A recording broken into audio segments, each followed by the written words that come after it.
эфире новости, в студии Анастасия Кобызева. Здравствуйте. Вот главные темы.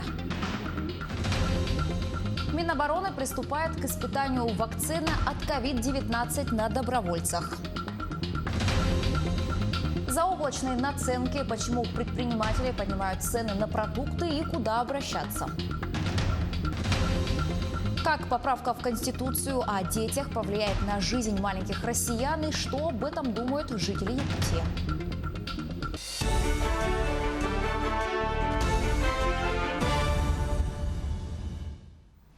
За последние сутки в России выявлено 8248 заболевших COVID-19. Число летальных исходов составило 193. Это последние данные оперативного штаба.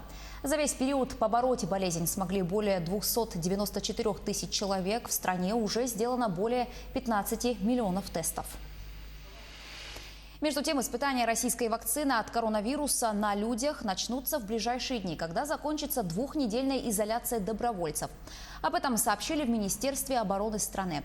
Сейчас военное ведомство и эпидемиологи завершают подготовку к началу клинических испытаний. Сначала вакцина будет введена первой группе участников, а затем специалисты осуществят последовательную вакцинацию остальной части добровольцев для оценки эффективности препарата и исследования процесса выработки антител. Сейчас все участники эксперимента здоровы, они находятся под постоянным контролем военных медиков. В Якутии за минувшие сутки выявили 77 новых случаев заболевания коронавирусной инфекцией. В столице региона по-прежнему больше всего заболевших – 62 человека. В тяжелом состоянии на сегодняшний день 21 пациент. 5 человек находятся на аппарате ИВЛ. Тем не менее, по словам главы региона Айсена Николаева, в республике отмечается положительная динамика. В частности, речь идет о количестве выздоровевших. За последние сутки 122 человека выписано. Это тоже очень хороший результат, лучший, наверное, за все время. Хотелось бы, чтобы эта положительная динамика тоже у нас постоянно нарастала, и количество выздоровевших постоянно превышало количество заболевших. Однако в некоторых районах Якутии ситуация пока продолжает осложняться. Для того, чтобы стабилизировать обстановку на местах, глава региона Айсен Николаев дал ряд поручений главам районов по принятию в случае необходимости дополнительных ограничительных мер. Мы видим, что все случаи распространения, они связаны с завозом из города Якутска. И поэтому еще раз обращаю внимание на тех, кто приезжает из Якутска в районы, на то, чтобы обращали внимание на свое здоровье, на здоровье своих детей, потому что через детей достаточно много, к сожалению, у нас случаев завозной инфекции. Ну и, конечно, на соблюдение всех ограничительных мер. По словам руководителя республики, если жители Якутска всю эту неделю будут соблюдать все предписанные меры, то ситуация с распространением COVID-19 уже к концу этой недели улучшится не только в столице республики, но и во всем регионе. Мы прогнозируем, что в ближайшие дни еще ситуация у нас по ряду районов может усложниться, не критически, а в пределах допустимого. И уже к концу недели все-таки, если у нас город Якутск будет придерживаться тех мероприятий, которые здесь у нас ограничительные есть, работают, у нас будет положительная динамика и в целом по республике по снижению заболеваемости.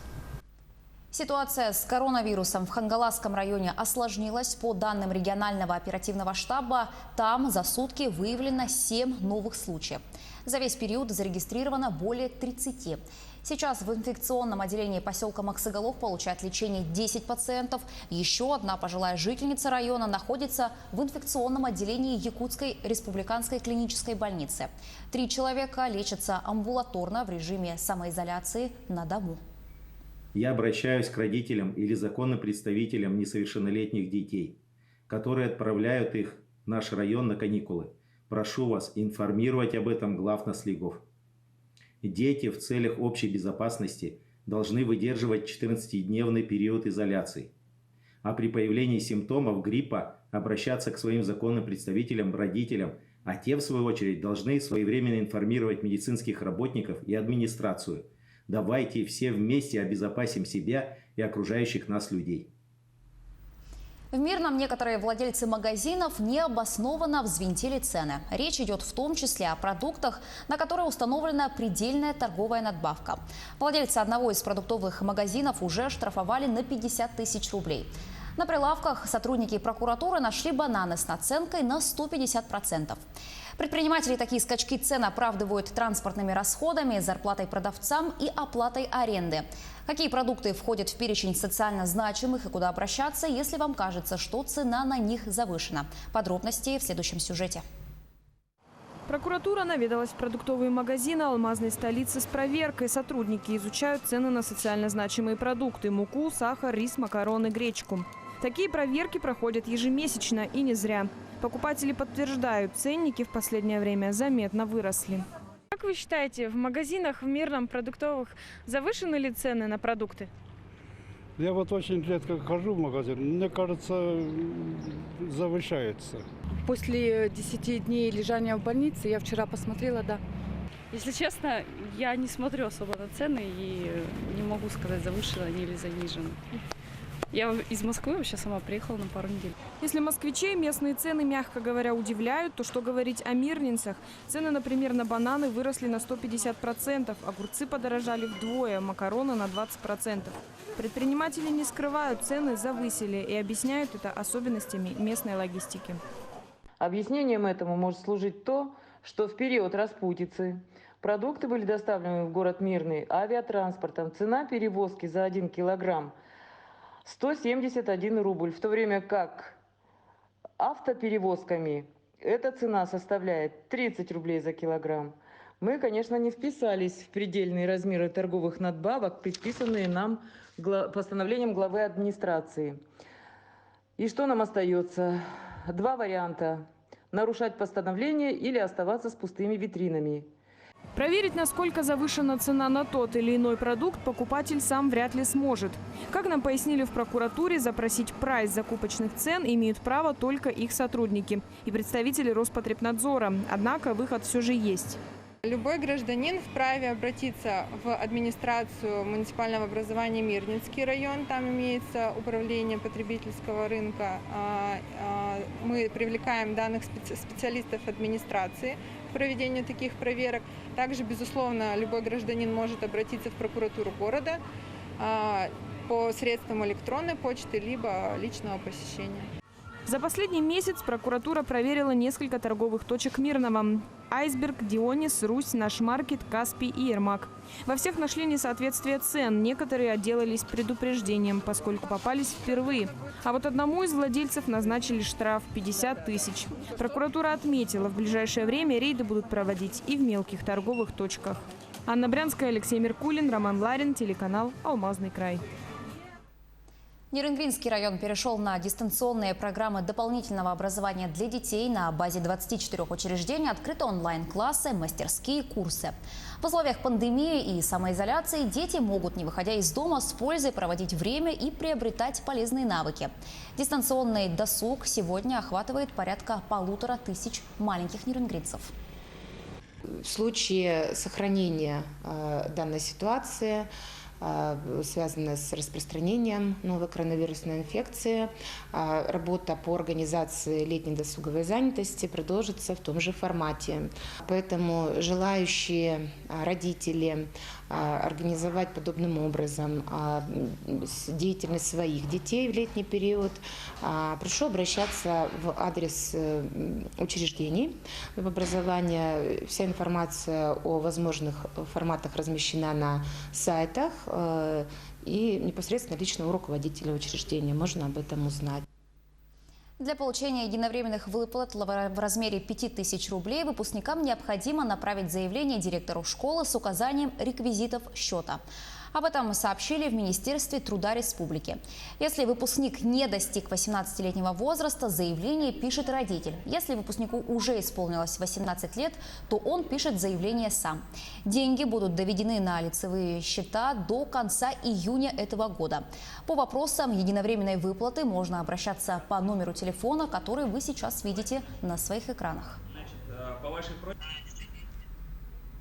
Апробированный на Министерстве имущественных и земельных отношений проект Госуправления 4.0 в дальнейшем будет внедрен во все министерства и ведомства республики. Он упростил и ускорил принятие решений, предоставление государственных услуг, оптимизировал порядка 30% рабочих процессов в министерстве. Об этом в ходе заседания Ленского клуба сообщил глава Якутии Айсыл Николаев. Одна из главных целей этого проекта – повышение производительности и качества труда. На 1 июля назначено общероссийское голосование по внесению поправок в Конституцию России. Одна из главных должны стать изменения в социальном блоке. Фактически этот блок поправок уже начал работать благодаря указам президента и законам, принятым из-за ситуации с коронавирусом. Теперь такое направление политики государства нужно гарантировать на годы вперед.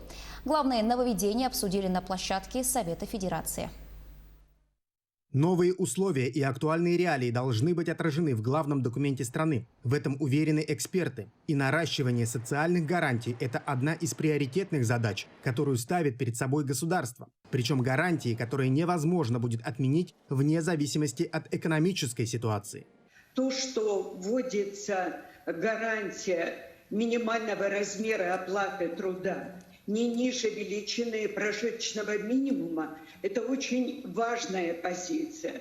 Если говорить о пенсионерах, то достойное пенсионное обеспечение и индексация пенсий не реже одного раза в год – это гарантия для этой группы людей является самой важной. Не только индексация пенсии гарантируется на конституционном уровне, но и индексация всех социальных пособий и иных социальных выплат, которые предусмотрены действующим законодательством. Эти нормы раньше были закреплены подзаконными актами. Теперь они четко записаны в основной закон. Впервые в Конституции будут прописаны и многие пункты, касающиеся доступного и качественного здравоохранения. Вопросы кадровой политики, вопросы обеспечения жильем медицинских работников, конечно, они вводятся в конституционную норму. Впервые вводится именно создание условий для ведения здорового образа жизни, формирование культуры ответственного отношения гражданина к своему здоровью. И, конечно, это доступность и качество медицинской помощи, которое должно быть доступной таковым на территории всей Российской Федерации. Многие поправки, которые внесены в Конституцию, касающиеся социального блока, уже работают. Их появление связано с коронавирусом. Например, поддержка родителей с маленькими детьми. Большинство этих антикризисных мер президенту, правительству, парламенту приходилось принимать буквально с колес. Поправки же в Конституцию должны закрепить ответственность государства и обяжут его и впредь принимать управленческие решения, исходя из логики социальной ответственности. Максим Кардузу, Виктор Ольцов, Москва. Одна из поправок в Конституцию гласит: дети являются важнейшим приоритетом государственной политики России. Она ставит новые задачи перед парламентом и правительством страны, так как новые нормы не должны оставаться декларацией. Их надо претворять в жизнь, в том числе необходимо улучшать детское здравоохранение, а летний отдых должен стать доступным каждому ребенку. И вот что по этому поводу думают жители республики. Мы, видя то, что происходит за пределами Российской Федерации, хотели бы иметь гарантию закрепления именно, чтобы в семье был мама, папа, чтобы мои дети именно в таком формате воспитывались, и эти рамки они никуда не сглаживались. Для меня важно, чтобы наша страна была целая, чтобы независимо от того, какое руководство, независимо от того, какое управление, невозможно было отчуждать территории от нашего государства. Таковы новости к этому часу. Оставайтесь с нами.